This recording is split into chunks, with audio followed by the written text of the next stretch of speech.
अस्सलाम वालेकुम रहमतुल्लाह। सामीन, आज इस्लाम की फ़तह का एक बहुत बड़ा दिन है, जब हजूर अलैहिस्सलाम का भी ज़ाहिरी आप इस दुनिया में तशरीफ़ नहीं लाए थे, ज़ाहिरी तौर पे। उससे भी पहले की बात है कि क्रिश्चियंस ने एक बहुत बड़ा अपना चर्च बनाया, जो कि बाद में बैजेंटाइन एम्पायर के पास भी रहा, देन ग्रीक्स के पास रहा, रोमन्स के पास रहा।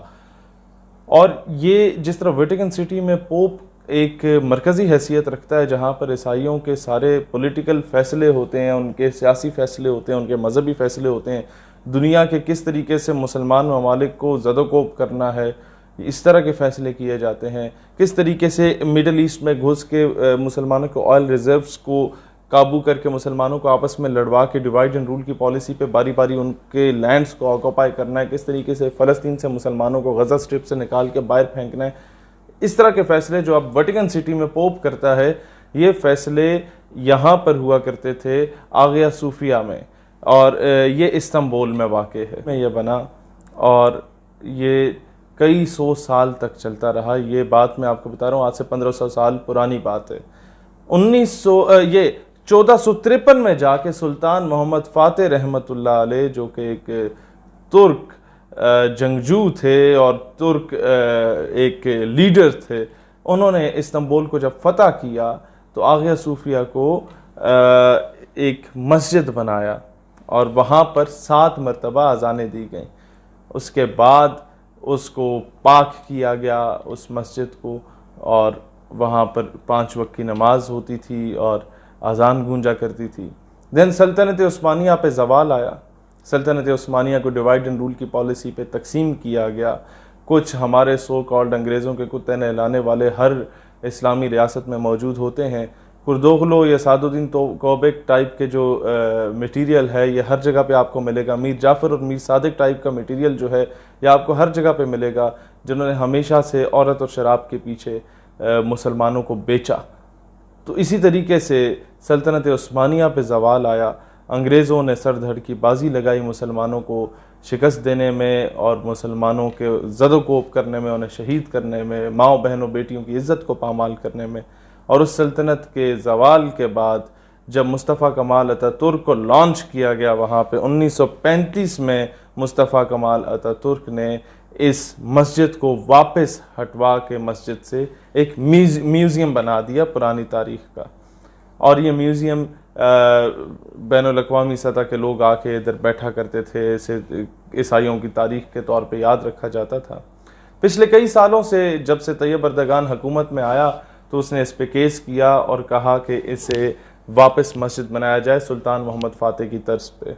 और वो केस का फ़ैसला 3 दिन पहले आ गया था, लेकिन उसे महफूज कर लिया गया था। उसकी वजह ये थी कि इंटरनेशनल प्रेशर बहुत ज़्यादा था। रूस से लेके अमेरिका तक, बरतानिया से लेके वेटिकन सिटी तक बहुत ज़्यादा प्रेशर इम्पोज किया गया यूरोपीय यूनियन की जानिब से, मगरबी ममालिक की जानिब से। जितने भी ये दुनिया के मगरमच्छ बैठे हुए हैं, इन तमाम पादरियों की जानिब से, सलेबियों की जानिब से एक बहुत ज़्यादा प्रेशर उनके ऊपर डाला गया कि आप ये फ़ैसला जो होगा वो म्यूज़ियम या चर्च की हिमायत में सुनाएंगे, मस्जिद की हिमायत में नहीं सुनाएंगे। जिस तरीके से हमारे ऊपर प्रेशर इम्पोज करके आसिया मलूना को बाहर भिजवा दिया जाता है।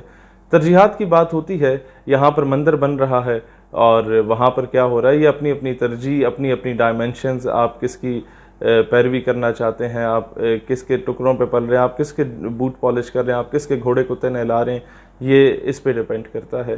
खैर, 2 दिन वो फैसला महफूज रहा और तैयब अर्दगान अपने जज के पास गया और उसे कहा कि आपको फैसला सुनाने में कोई दिक्कत नहीं होनी चाहिए। आपकी अदालतों के साथ तुर्की की हुकूमत खड़ी है, आपकी अदालतों के साथ तुर्की की फ़ौज खड़ी है, आपको कोई परेशानी की ज़रूरत नहीं है, हम आपका साथ देंगे। और यही वक्त है हमें दलेरी से फ़ैसला करने का। और ये फ़ैसला फिर तुर्की की पार्लियामेंट में सुनाया गया कि वो जो चर्च था, जो मस्जिद बना, उसके बाद दोबारा वो एक म्यूज़ियम की शक्ल इख्तियार कर गया।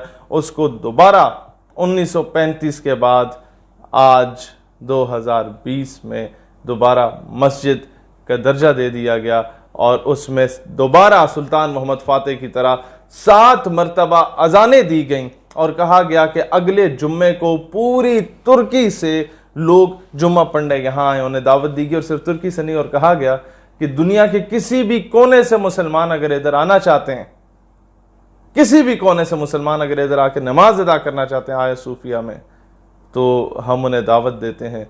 ये मुसलमानों की फतह का एक बहुत बड़ा दिन है। पिछले 150 सालों में मुसलमानों को इतनी बड़ी सतह पे फतह नसीब नहीं हुई, और तैयब अर्दगान का इस पर यह बयान देना कि यह बैतुल मक़दस मस्जिद अल अक़सा को फतह करने की नवीद इस आया सूफिया की मस्जिद हमें सुनाती है। एक तरफ बाबरी मस्जिद को शहीद किया जाता है, उसके ऊपर टेंपल बनाने का फैसला सुप्रीम कोर्ट देती है, दूसरी तरफ इस्लामाबाद में मंदिर बनाने की बात की जाती है, और चंद तवाइफें उसके हक में मैदान में भी निकलती हैं, मेरा जिस्म मेरी मर्जी का नारा लगा के। एक तरफ जो है वो गुस्ताखा को मुल्क से बाहर भेजा जा रहा होता है, और वहाँ मुसलमानों का लीडर तैयब अर्दगान एक साबका गिरजा घर को दोबारा मस्जिद का दर्जा दे रहा होता है। दुनिया को है फिर मारकाए रूहो बदन पेश, तहजीब ने फिर अपने दरिंदों को उभारा, अल्लाह को पामर्दिगे मोमिन पे भरोसा, इब्लीस को यूरोप की मशीनों का सहारा, काफिर है तो करता है शमशीर पे भरोसा, मोमिन है तो बेतैग भी लड़ता है सिपाही। इंशाल्लाह वो दिन दूर नहीं जब दोबारा सल्तनत उस्मानिया, दोबारा ये सल्तनत बनेगी, इंशाल्लाह वो दिन दूर नहीं। इकबाल रहमतुल्लाह अलैह ने कहा था कि उस्मानियों पे कोई गम टूटा तो क्या गम है, खून सद हजार अंजुम से होती है सहर पैदा, सुबह होने से पहले हजारों सितारों को कत्ल किया जाता है, तब जाके फतह का सूरज तुलू होता है। और वो दिन दूर नहीं कि समझेगा ज़माना तेरी आंखों के इशारे, देखेंगे तुझे दूर से गर्दों के सितारे, जिन सितारों की तरफ तू देख के अपने मुस्तकबिल का पता लगाता है ना कि जी आप हमें बता दीजिए, नजूमियों से पूछ के सितारा क्या कहता है, नहीं, तब सितारे तुझे देख रहे होंगे कि तू क्या चाहता है, तू बता, वो तेरे मुंतज़िर होंगे, तू सितारों का मुंतज़िर नहीं होगा। सितारों से आगे जहां और भी हैं, अभी इश्क के इम्तिहान और भी हैं।